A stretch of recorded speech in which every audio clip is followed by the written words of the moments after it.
आज है 4 सितंबर, दादा भाई नौरोजी जयंती। आइए देखते हैं प्रमुख तथ्य।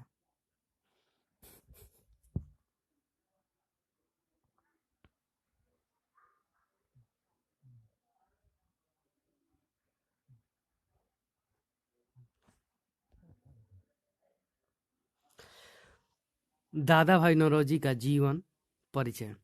दादा भाई नौरोजी प्रख्यात राजनीतिज्ञ थे, जिनका नाम भारत के स्वतंत्रता संग्राम का पर्याप्त माना जाता है। The great old man of India के नाम से मशहूर दादा भाई नौरोजी का जन्म 4 सितंबर 1825 को बॉम्बे में एक पारसी परिवार में हुआ था। दादा भाई नौरोजी का नाम हमारे देश के महान राजनीतिक और सामाजिक संस्थाओं की मूल्य सूची में आता है, जिन्होंने अंग्रेजी हुकूमत की बुराइयों के खिलाफ संघर्ष किया और भारत को ब्रिटिश राज के चुंगल से मुक्त कराया। बुद्धिजीवी और शिक्षाविद, अर्थशास्त्री, वतन परस्त, समाज सुधारक और शिक्षक दादा भाई नौरोजी ने भारतीय राष्ट्रीय कांग्रेस की स्थापना में एवं दिनसा एडुलजी वाचा आदि प्रमुख नेताओं के साथ महत्वपूर्ण भूमिका निभाई। उन्होंने कई अन्य महत्वपूर्ण संगठनों जैसे royal Asiatic society of Bombay और लंदन में ईस्ट इंडियन एसोसिएशन की स्थापना भी की। उनकी विशिष्ट क्षमता का अंदाजा इसी बात से लगाया जा सकता है कि वे पहले ऐसे भारतीय थे जो ब्रिटिश संसद के सदस्य बने, जहां उन्होंने United kingdom house of Commons में लिबरल पार्टी के सदस्य के रूप में संसद सदस्य की जिम्मेदारियां निभाई। दादा भाई नौरोजी की अर्थशास्त्र में अतुल्य अभिरुचि के कारण उन्होंने गरीबी और भारत के औपनिवेशिक राज का खात्मा विषयक मौलिक रचना लिखी, जिसके पन्नों में मशहूर समृद्धि के सिद्धांत के बारे में बताया गया था। इस सिद्धांत से अंग्रेजों द्वारा विभिन्न तरीकों से बड़े पैमाने पर किए गए भीषण जुल्म और शोषण की गहरी समझ मिलती है, जिसके चलते भारत लगातार दुर्दशा की ओर बढ़ता चला गया। समानता को मानने वाले और प्रगतिशील विचारों को हिमायती दादा भाई नौरोजी पुरुषों और महिलाओं दोनों के साथ बराबरी के व्यवहार में विश्वास करते थे और वे महिलाओं की शिक्षा की वकालत करने वालों में सबसे अग्रणी थे।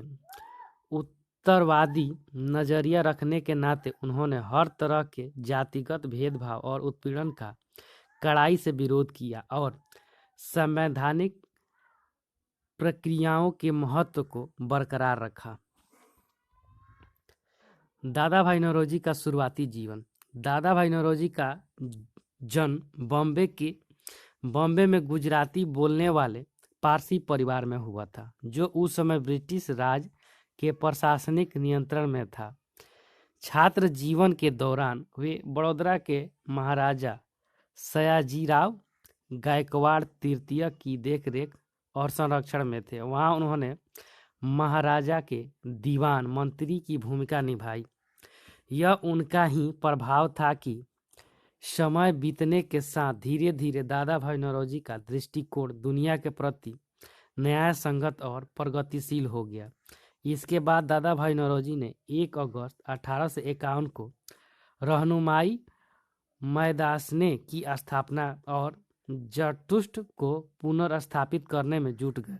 दादा भाई नौरोजी अपनी आस्था के प्रति अडिग थे और पारसी संप्रदाय के सामाजिक सुधारों, समानता और बंधुत्व के संदेश को बढ़ावा देने के लिए उन्होंने वर्ष 1851 में गुजराती भाषा के रासत गिरफ्तार नामक प्रमुख पाक्षिक पत्र का संपादन तथा संचालन भी किया।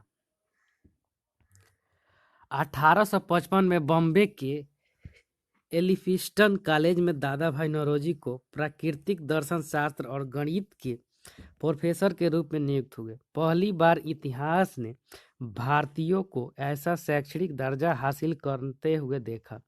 उसी वर्ष दादा भाई नौरोजी इंग्लैंड में पहली भारतीय कंपनी स्थापित करने के लिए लंदन चले गए। वे लिवरपूल में स्थापित कामा एंड कंपनी के हितधारकों में से एक बन गए। इसके बाद वर्ष 1859 में दादा भाई नौरोजी ने यूनिवर्सिटी कॉलेज लंदन में गुजराती के प्रोफेसर के रूप में अध्यापन कार्य किया।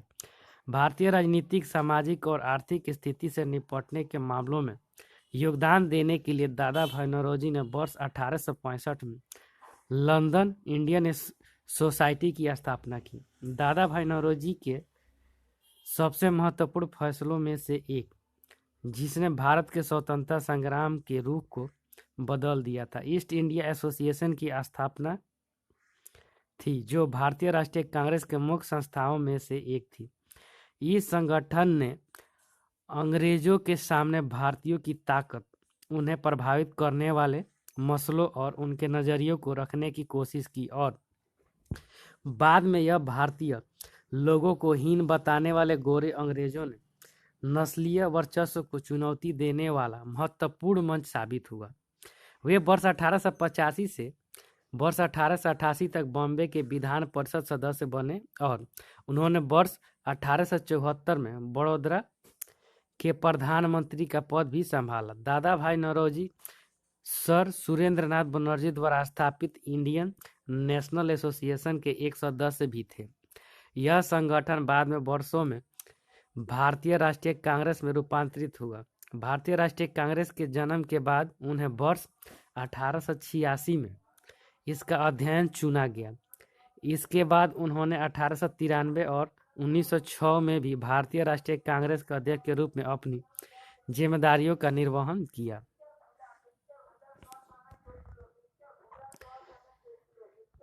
1892 के चुनाव में मिले जनादेश से Dadabhai Naoroji British House of Commons में चुने गए।